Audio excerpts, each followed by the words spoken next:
Hey everyone, Astrostar here, sporting a new paint job and a shot larynx, assessing my chances of making a breakaway on lap 1 from the back. I'm looking forward to this first set of turns for just that, something karts are good at here. This snaking technique visibly amped up Sprinter's power, making it a snaking machine, combating what could be drift-killing bumps. Normally that would stun me, but the pushing has forced me to use my mushroom to make it to the curve before my drift radius closes in on the wall. Another shroom to break away! Because of this, my mini-turbo management must be compromised leading up to the jump, too poorly aligned for taking a ramp drift, which would charge me a super mini instead of a blue. A worthy compromise as I've kept on my guard for Drake's bananas. While I'm put on what seems like a superior line, it leaves me without a second mini-turbo before the jump.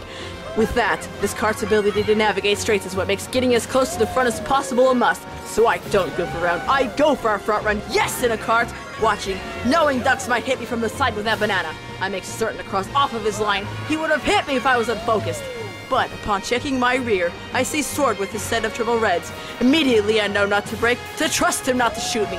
What other choice do I have? I'm not gonna brake and fall behind. No, you have to know how this guy's heart ticks to know why he spared me. My hero cutting through the middle to save my race. The bounce causes me to hold out longer for a super mini, making my problem worse as I correctively hop into an angle nearly too steep for this decisive turn. As the sound of Daisy gives me enough anxiety to outline Shadow, Sword hurts himself in his confusion. Mirror mode tends to do that, and luckily for me, I don't have to remember mirror mode turns on this jump since I snake into the proper direction automatically, tricking being unnecessary when karting since the height is greater than the following trick speed can compensate for. Damn it! And while this shock didn't hamper my race, it bolted me down on one of the most fun sections of the track. Now I have to drive slow for no reason. Being target shocked is preferable to pointless shocks that don't help its user. I was going to snipe Dr. K out of a mistake of Shadow Hand and sniff my butt for crack.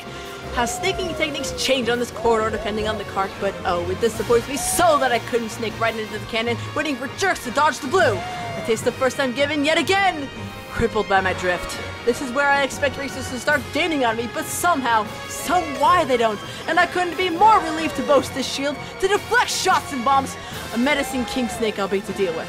If only they were triple reds, if touches yellow, you're a dead fellow. With the rest of the morning's races tearing me to pieces before this, I've been lucky to stay in the front for this long. That cannon should have swallowed me. With Kaizu wheeling 12 kilometers an hour faster than me, gaining freakishly fast, snaking with this shield will prove to be a frustrating element, as it often does. Meanwhile, I revert my snaking technique back to the standard delight to line up for the curve, a feature Luigi, Yoshi, Mario, and Peach's sprinters cannot perform. Determination to outline these bikes positions me to trash Dr. Duck's poorly set bananas in favor of the most optimal line for this ramp drift, air tilting vital to a beefy landing. I'm sitting pretty up until wham! That stupid shock slams my brakes for me and screws up my super mini. Furthermore, I've gone a long way with minimal items. Who knows, maybe I spared myself a TC there. But I've got bigger worries. That cannon and my thumb is getting exhausted. Too exhausted to turn. Oh crap! Ah! Yep, here it comes. I'm feeling it. I can barely steer.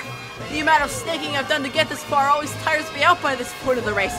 I don't know if I can make this jump without missing the upper level, but I'll try. I'll try. I can't make it. I'm too tired. I tried. So it's not only the cannon I have to worry about, but the fact that bikes are speeding 120 kilometers on that speed strip up there with a trick boost leaving it.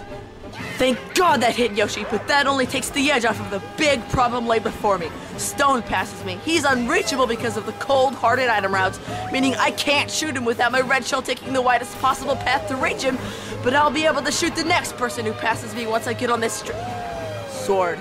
I can't shoot him. As much as it goes against my brutal instincts to take him out of my sight, I can't after the favor he did for me.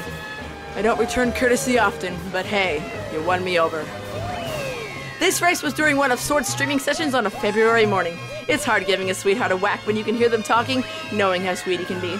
Want to catch me live? Follow me at Astrostar77 on Twitch, link in the description. Please give this a like to help me get noticed, and if you want to see these dramatic, informative commentaries of Mario Kart 8 and Smash Bros. 4, hit the subscribe button. Thanks for watching!